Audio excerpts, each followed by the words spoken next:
educação ou formação, para depois termos a certificação das competências. No diagnóstico, efetuada uma análise curricular, entrevistas, definição de um plano pessoal de qualificação e o encaminhamento para as ofertas formativas ou para o processo de reconhecimento e validação e certificação de competências. As ações de educação eram definidas ao nível do ensino básico ou secundário, ou seja, fundamental ou médio, e aqui com a duração em termos de horas dessa formação. O reconhecimento e validação de competências pretendia ou pretende um equilíbrio de competências nas áreas de competências-chave, a frequência de ações de formação complementar e a validação de competências perante júri, constituído sempre envolvendo um avaliador externo e uma equipa técnico-pedagógica para garantir a credibilidade desse sistema.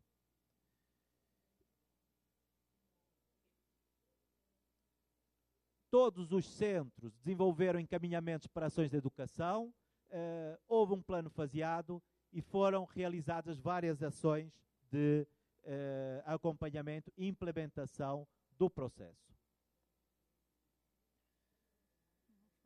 Vou só passar aqui um conjunto de acetatos. Claro que, como tudo na vida, qualquer programa, sobretudo quando há um grande investimento envolvido, não é alheio a críticas. E, portanto, Novas Oportunidades foi um programa lançado pelo governo anterior. Nós temos um novo governo em Portugal e foi um dos temas que, inclusive, esteve na discussão ao nível da última campanha eleitoral. Algumas pessoas criticaram esse programa, indicando que houve um certo facilitismo na acreditação de competências. Claro que esse tipo de críticas é mais vulgar nas pessoas que não estão habituadas a estes processos não formais e informais de reconhecimento de competências. São pessoas que não estão habituadas a isso, porque isso nunca tinha sido feito antes no país e, portanto, entendem que esses são processos facilitadores que simplesmente visam gerar números, reduzir o número de pessoas com formação mínima concluída, etc. Portanto, esse é um género de crítica que é normal e, quanto a isso, não há nada a fazer, simplesmente temos que tentar combater um bocado esse género de ideias.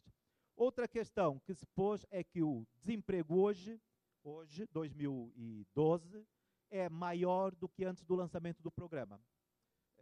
E uma das grandes metas deste programa era realmente reduzir o desemprego. Claro que é como tudo, nós não podemos fazer uma análise considerando que temos a mesma situação do que nós tínhamos em 2005.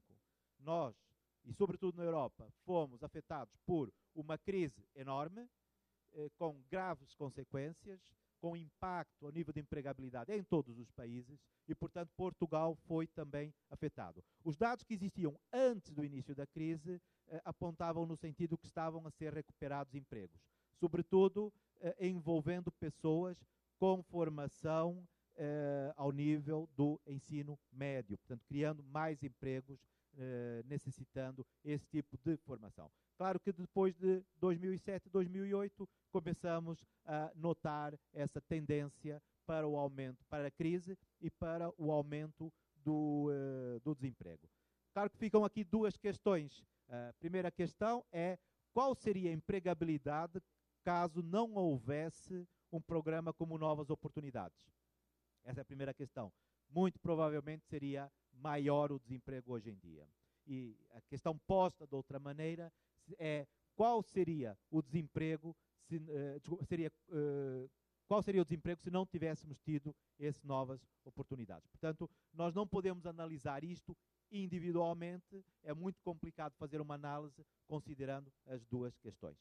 Vou agora só brevemente, porque também tenho alguma restrição de tempo, falar de duas outras alternativas. Os cursos de especialização tecnológica, que são cursos de formação pós-secundária não superior, que visa conferir o grau de qualificação de nível 5.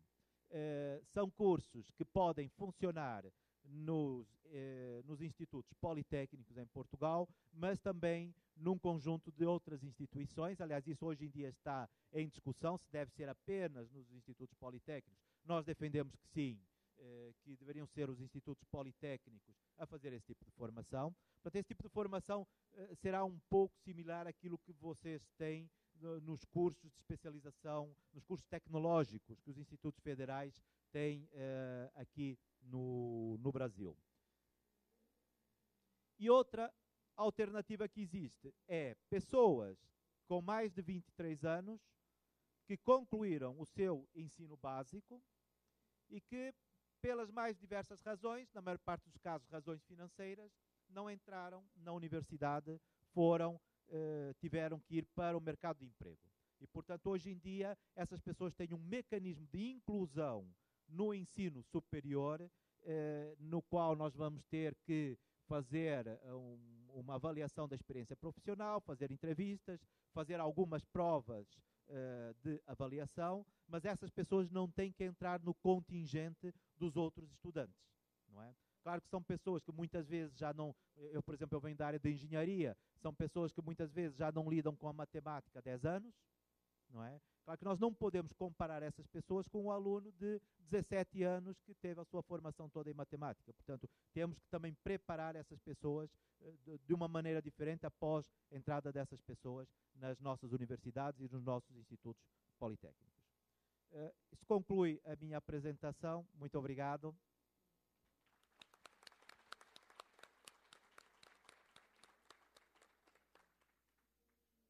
Professor Carlos, muito obrigada.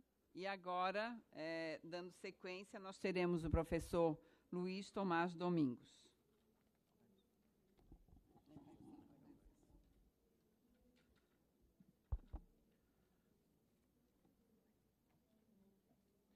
Boa tarde a todos. Esta hora é crítica, né? Depois de um almoço, a gente precisa alongar o corpo para ter novas formas, mas a situação nos obriga, estamos aqui. Eu queria agradecer à comissão organizadora desse evento, agradecer a vocês que estão aqui presentes, a todas e todos, sobretudo a nossa mesa, a professora que está a liderar o grupo. Muito obrigado. A minha fala vai ser sobre a inclusão do negro no processo da educação no Brasil, uma breve perspectiva histórica.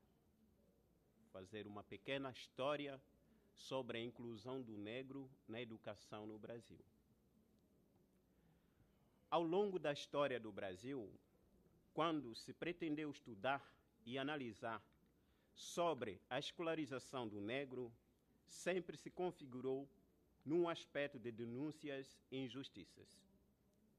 A história do negro, por vezes, era omitida e, em outras vezes, propagada de forma errônea, enganosa, ocasionando repercussões de grande destruição para a real e verdadeira história do povo afrodescendente.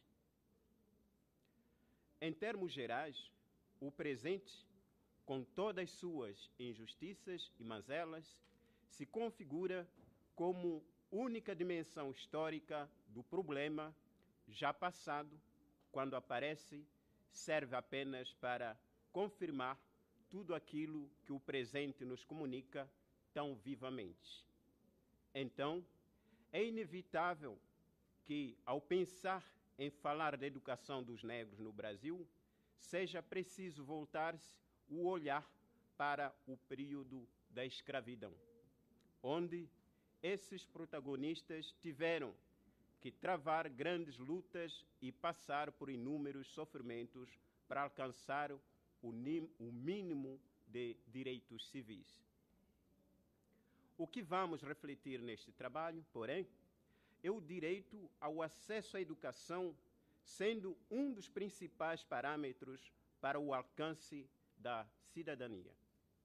Neste aspecto, analisaremos como as primeiras leis que davam direito ao acesso à educação eram ainda restritas e favoreciam as classes dominantes que eram protegidas por mesmas leis.